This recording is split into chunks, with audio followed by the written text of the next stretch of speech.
Hello everyone. In the last video we have completed till question number 12 of exercise let us work out 2 of chapter number 2. In this video we will start from solving question number 13. और आप लोग question number 13 अपने अपने book से देख सकते हो and one thing more that question number 12 तक काफ़ी easy sums था. क्वेश्चन नंबर 13 से भी इजी सम्स है. ऐसा नहीं कि क्वेश्चन नंबर 13 से काफ़ी टफ होने वाला है. क्वेश्चन नंबर 13 से थोड़ा डायनामिक सम्स होगा, मतलब काफ़ी इंटरेस्टिंग सम होगा. इसको सॉल्व करने में हम लोग को बिल्कुल भी बोरिंग नहीं लगेगा, बहुत ही मतलब अच्छा लगेगा इसको सॉल्व करने में. ठीक है, क्वेश्चन नंबर 13 से. और आप लोग क्वेश्चन नंबर 13 अपने अपने बुक से देखो, मैं भी आप लोगों को क्वेश्चन नंबर 13 रीड कर कर बता रही हूँ. ठीक है, so question number 13 is at the same rate of simple interest in percent per annum if the principal becomes the amount of rupees 7,100 in 7 years and of rupees 6,200 in 4 years, let us determine the principal and the rate of simple interest in percent per annum. ठीक है, question number 13 ये कह रहा है कि एक principal है जो सेम रेट ऑफ इंटरेस्ट में 7 ईयर्स में 7,100 हो जा रहा है एंड उसी रेट ऑफ इंटरेस्ट में 4 ईयर्स में 6,200 हो जा रहा है. तो हम लोग को बताना कि आखिर वो प्रिंसिपल और रेट ऑफ इंटरेस्ट है कितना. ठीक है, तो अभी कैसे बनेगा, किस तरह से बनेगा, हम लोग को कुछ भी नहीं पता. सबसे पहले हम लोग क्या करेंगे, गिवन लिखेंगे. जिस तरह से हम लोगों ने हर सम्स में गिवन लिखा है उसी तरह से हम लोग इस सम्स में भी सेम प्रोसेस को फॉलो करेंगे. ठीक है, तो चलो आप लोग भी गिवन लिख लो, मैं भी गिवन जल्दी से लिख लेती हूँ. सो गाइस देखो, मैंने किस तरह से गिवन लिखा है, आप लोग भी इसी तरह से गिवन लिख लो, ज़्यादा इजी होगा. ठीक है, तो फर्स्ट केस में अमाउंट कितना दिया हुआ है 7,100 एंड टाइम कितना गिवन है 7 ईयर्स. एंड सेकेंड केस में अमाउंट कितना दिया हुआ है 6,200 एंड टाइम जो वो 4 ईयर्स है. ठीक है, दोनों में जो चेंजेस हो रहा है, अमाउंट में 7 ईयर्स में जो चेंजेस हुआ, सॉरी प्रिंसिपल में जो भी चेंजेस 7 ईयर्स में हुआ और प्रिंसिपल में जो भी चेंजेस 4 ईयर्स में हुआ, वो दोनों सेम रेट ऑफ इंटरेस्ट में हुआ, बिकॉज क्वेश्चन में ये चीज़ मेंशन है. ठीक है, तो हम लोग क्या करते हैं, ये जो डेटा है इसको हम लोग क्या करते हैं, एनालाइज करते हैं अच्छे से. तो देखो, जो भी डेटा गिवन है उसको एनालाइज करने के बाद हम लोग को क्या मिल रहा है कि एक प्रिंसिपल और 7 ईयर का इंटरेस्ट को जब हम लोग ऐड कर रहे हैं, रेट ऑफ इंटरेस्ट जो वो कोई फिक्स रेट ऑफ इंटरेस्ट जो वो गिवन, मतलब उसको हम लोग को फाइंड करना है, बट जो रेट ऑफ इंटरेस्ट है वो फिक्स है. ठीक है, तो प्रिंसिपल प्लस 7 ईयर का इंटरेस्ट जब दोनों को ऐड करें तो हम लोग को क्या मिल रहा है 7,100 एंड प्रिंसिपल प्लस 4 ईयर का इंटरेस्ट जब हम लोग ऐड करें तो हम लोग को एज अ अमाउंट क्या मिल रहा है 6,200. तो इसको हम लोग क्या करते हैं ना, सब्ट्रैक्ट कर देते हैं. ठीक है, सब्ट्रैक्ट करके देखते हैं कि हम लोग को आगे क्या मिलेगा. तो देखो, सब्ट्रैक्ट करें तो इसलिए नीचे में जो भी नंबर है सबका क्या हो गया, साइन चेंज हो गया. यहाँ पे माइनस हो गया, यहाँ पे भी प्लस, 4 ईयर्स जो था वो प्लस में था, इसको भी हम लोग माइनस कर दिए और यहाँ पे भी माइनस हो गया. ठीक है, तो प्रिंसिपल माइनस प्रिंसिपल ये कैंसिल आउट हो जाएगा एंड 7 ईयर्स से 4 ईयर्स को माइनस करेंगे तो हम 7 ईयर का इंटरेस्ट से 4 ईयर का इंटरेस्ट को माइनस करेंगे तो हम लोग को क्या मिल जाएगा 3 ईयर्स का इंटरेस्ट. ठीक है, 3 ईयर का इंटरेस्ट मिल जाएगा. उसके बाद जब 7,100 से 6,200 को माइनस करेंगे तो हम लोग को क्या मिल जाएगा ₹900. तो हम लोग को देखो यहाँ पे क्या मिल गया, जब हम लोग प्रिंसिपल प्लस 7 ईयर का इंटरेस्ट से प्रिंसिपल प्लस 4 ईयर का इंटरेस्ट को माइनस किए तो हम लोग को 3 ईयर का इंटरेस्ट 900 मिल गया. अब आप लोगों को इसमें कंफ्यूजन आता होगा, बिकॉज जब मैंने भी क्लास 10 में ये सम्स को सॉल्व किया था ना, तो मुझे भी कंफ्यूजन आया था ये वाला पोर्शन में. ठीक है, वो कंफ्यूजन क्या था कि प्रिंसिपल प्लस कुछ साल का इंटरेस्ट से प्रिंसिपल प्लस कुछ साल का इंटरेस्ट को माइनस करेंगे तो कुछ साल का सिर्फ इंटरेस्ट कैसे मिलेगा. तो इसको देखो, मैं आप लोगों को बहुत ही इजी वे में समझाऊंगी. यहाँ पे नंबर बड़ा है, हम लोग छोटा नंबर लेकर समझते हैं. ठीक है, तो अभी आप लोग, मैं एक एग्जांपल दिखा रही हूँ, उसको देखो अच्छे से. तो देखो यहाँ पे एक छोटा सा एग्जाम्पल है. क्या एग्जाम्पल है कि मान लेते हैं, यहाँ पे भी मैंने जो है 2 केस लिया. ठीक है, मान लेते हैं कि फर्स्ट केस में प्रिंसिपल 100 था, टाइम जो है वो 5 ईयर्स था और रेट जो है वो 10% था. और सेकंड केस में भी प्रिंसिपल 100 और रेट जो है वो 10%. सिर्फ डिफरेंट कहाँ पे हो रहा है, डिफरेंस हो रहा है सिर्फ और सिर्फ टाइम में. यहाँ पे 5 ईयर्स एंड यहाँ पे 2 ईयर्स. देखो, जो क्वेश्चन हम लोग अभी सॉल्व कर रहे हैं क्वेश्चन नंबर 13 में, उसमें भी तो क्वेश्चन में मेंशन्ड है कि एक प्रिंसिपल मतलब दोनों केस में प्रिंसिपल जो है वो सेम है और रेट तो सेम है ही, वो भी मेंशन किया हुआ क्लियरली. तो इसीलिए यहाँ पे मैंने दोनों केस में प्रिंसिपल एंड रेट को जो वो सेम कंसिडर किया है. ठीक है, उसके बाद यहाँ मैंने जब इस केस का सिंपल इंटरेस्ट निकाला फॉर्मूला में पुट करके तो मुझे कितना मिला 50 रुपीज़ मिला, और तो अमाउंट कितना हो गया 150 हो गया. और जब मैंने इस केस का सिंपल इंटरेस्ट निकाला 2 साल के लिए 100 रुपीज़ का 10% करके 2 साल का इंटरेस्ट मुझे कितना मिल गया, 20 रुपीज़ मिल गया।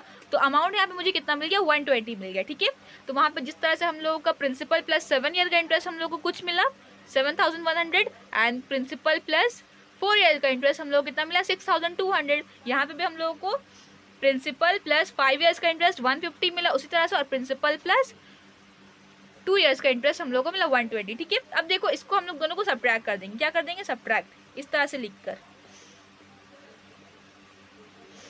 प्रिंसिपल प्लस 5 ईयर्स इंटरेस्ट, मतलब हम लोग यहाँ पे अमाउंट को ही इनडायरेक्टली इसको एलोबरेट करके लिख रहे हैं। तो क्या मिला हम लोग को 150 है ना, यहाँ पे 150 मिला प्रिंसिपल प्लस 5 ईयर्स का इंटरेस्ट, और फिर प्रिंसिपल प्लस 2 ईयर्स का इंटरेस्ट। ठीक है, 2 ईयर्स का इंटरेस्ट हम लोग को कितना मिल गया 120, राइट। अब इसको हम लोग सब्ट्रैक्ट करेंगे तो यहाँ पे हम लोग को कितना मिल जाएगा 30 रुपीज़ मिलेगा ना, और यहाँ पे 5 ईयर्स से 2 ईयर्स का इंटरेस्ट 3 ईयर्स का इंटरेस्ट। ठीक है, इसको सब्ट्रैक्ट करने के बाद हम लोग क्या मिल गया 3 ईयर्स का इंटरेस्ट हम लोग को 30 रुपीज़ मिल गया। अब अगर आप लोग ध्यान से देखोगे तो 1 साल का इंटरेस्ट 100 रुपये में 10% के हिसाब से 10 रुपये होगा, तो 3 साल का कितना हो जाएगा 30 रुपीज़। तो यहाँ पे हम लोग जब अमाउंट से अमाउंट को माइनस करें तो हम लोग को इंटरेस्ट मिल रहा है, उसी तरह से यहाँ पे भी जब हम लोग अमाउंट से अमाउंट को माइनस करें तो हम लोग को 3 ईयर्स का इंटरेस्ट मिल रहा है। जब 3 ईयर्स का इंटरेस्ट मिल गया तो हम लोग 1 साल का इंटरेस्ट निकाल सकते हैं कि नहीं, ऑफ कोर्स निकाल सकते हैं। किस तरह से निकालेंगे, डिवाइड कर कर निकालेंगे, सिंपल कैलकुलेशन। तो देखो इंटरेस्ट ऑफ 3 ईयर्स हम लोग को 900 मिल गया। अब डिवाइड करके जब हम लोग इंटरेस्ट ऑफ 1 ईयर किस तरह से निकाल दिए 900 डिवाइडेड बाई 3, तो हम लोग को कितना मिल गया 300 रुपीज़ मिल गया। अब देखो हम लोग के पास 2 केस गिवन है, एक ये 7 ईयर्स वाला और एक 4 ईयर्स वाला। हम लोग कैलकुलेशन तो एक ही केस को लेकर करेंगे, तो आप या तो ये केस लेकर करो या तो ये करो। ठीक है, तो मैं यहाँ पे सेकंड केस लेकर कैलकुलेशन कर रही हूँ। देखो तो इंटरेस्ट जब मुझे 1 ईयर का मिल गया तो मैं वहाँ पे टाइम कितना गिवन है 4 ईयर्स का, तो मैं यहाँ पे सेकंड केस में टाइम गिवन है 4 ईयर्स का, तो मैं यहाँ पे 4 ईयर्स का इंटरेस्ट निकालूंगी। ठीक है, 4 ईयर्स का इंटरेस्ट कैसे निकालूंगी, जब 1 साल का निकल गया तो 4 से मल्टीप्लाई करके निकल जाएगा। तो देखो 4 ईयर्स का इंटरेस्ट कैसे निकलेगा, देयरफॉर सो देखो इंटरेस्ट ऑफ 4 ईयर्स कितना मिल गया 300 इंटू 4 इज इक्वल्स टू 1200। देखो अब हम लोग को क्या मिल गया, टाइम मिल गया। सेकंड केस में टाइम कितना गिवन है 4 ईयर्स, अमाउंट दिया हुआ था और यहाँ पे सिंपल इंटरेस्ट है। जब अमाउंट से सिंपल इंटरेस्ट को माइनस करेंगे तो हम लोग को क्या मिलेगा, प्रिंसिपल मिलेगा ना। तो हम लोग को क्या मिल गया, प्रिंसिपल मिल गया, सिंपल इंटरेस्ट मिल गया, और क्या मिल गया हम लोग को, टाइम मिल गया। तो हम लोग क्या रेट नहीं निकाल सकते हैं, ऑफ कोर्स निकाल सकते हैं। किस तरह से निकालेंगे, रेट का फॉर्मूला में पुट करके। तो देखो हम लोग रेट अब कैसे निकालेंगे, सबसे पहले रेट के लिए हम लोग क्या निकालना पड़ेगा, प्रिंसिपल। ठीक है, तो हम लोग यहाँ पे लिखते हैं according to problem principal is equals to, second case में अमाउंट कितना है 6200, उससे हम लोग इंटरेस्ट को माइनस कर देंगे। कितना है इंटरेस्ट, ये इतना है। ठीक है, 1200, तो हम लोग को प्रिंसिपल क्या मिल गया 5000। ठीक है, और अगर आप लोग फर्स्ट केस लेकर करते तो आप लोगों को क्या करना पड़ता, 1 साल का इंटरेस्ट निकालने के लिए आप लोगों को जिस तरह से 3 से डिवाइड किया उसी तरह से आप लोग निकाल लेते 1 साल का इंटरेस्ट। लेकिन अगर फर्स्ट केस लेकर करते तो यहाँ पे आप लोग 4 ईयर का इंटरेस्ट नहीं 7 ईयर का इंटरेस्ट निकालते। ठीक है, 7 ईयर्स का इंटरेस्ट निकालने के बाद प्रिंसिपल यहाँ पे क्या लेते हैं आप लोग 7100, उससे यहाँ पे जो भी 7 ईयर का इंटरेस्ट आता उसको माइनस करते तो भी आप लोग को क्या मिलता 5000 ही प्रिंसिपल मिलता है। ठीक है, तो हम लोग को प्रिंसिपल मिल गया 5000। अब हम लोग को क्या निकालना है, रेट निकालना है। ठीक है, तो हम लोग यहाँ पे लिखेंगे again according to problem rate is equals to SI into 100 by principal into time, right, यही होगा ना। तो SI हम लोग को कितना मिल गया था 1200 इंटू 100 बाई प्रिंसिपल मिल गया हम लोग को 5000 इंटू टाइम कितना था सेकंड केस में 4 ईयर्स। ठीक है, 20 यहाँ पे मैंने शॉर्ट कर दिया, फिर 10 यहाँ पे शॉर्ट कर दिया। ठीक है, उसके बाद 4 1 ज़ा 4 4 30 ज़ा 120 एंड 5 1 ज़ा 5 एंड 5 6 ज़ा 30। तो हम लोग को ये यहाँ पे कितना मिल गया 6%। तो therefore we have principal is equals to ₹5000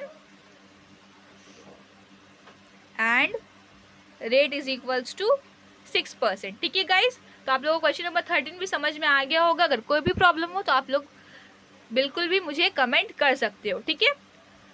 so guys, इस वीडियो में हम लोग सिर्फ एक ही सम सॉल्व कर रहे हैं, बिकॉज हम लोग का मोटिव सिर्फ और सिर्फ सिलेबस कवर करना नहीं है। हम लोगों को सिलेबस तो कवर करना है, बट कंसेप्ट को क्लियर कर कर ही कवर करना, बिकॉज जो बोर्ड्स का जो माइंड होता है ना, वो कभी भी चेंज हो जाता है। वो कब किस सब्जेक्ट का क्वेश्चन पेपर को किस तरह से घुमा दे किसी को नहीं पता। तो इसीलिए अगर बोर्ड्स का एग्जाम में स्कोर करना है तो 100% रेडी रहना हर सिचुएशन के लिए। जैसे कि आप लोगों को 2022 का बारे में पता होगा कि वहाँ पे हिस्ट्री का पेपर पूरा चेंज हो गया था, लाइफ साइंस का पेपर में भी बहुत ज़्यादा चेंजेस आया था, एंड इस ईयर का पेपर में भी हिस्ट्री का पेपर में बहुत सारा आपका MCQ काफ़ी टफ था एवरेज स्टूडेंट के लिए।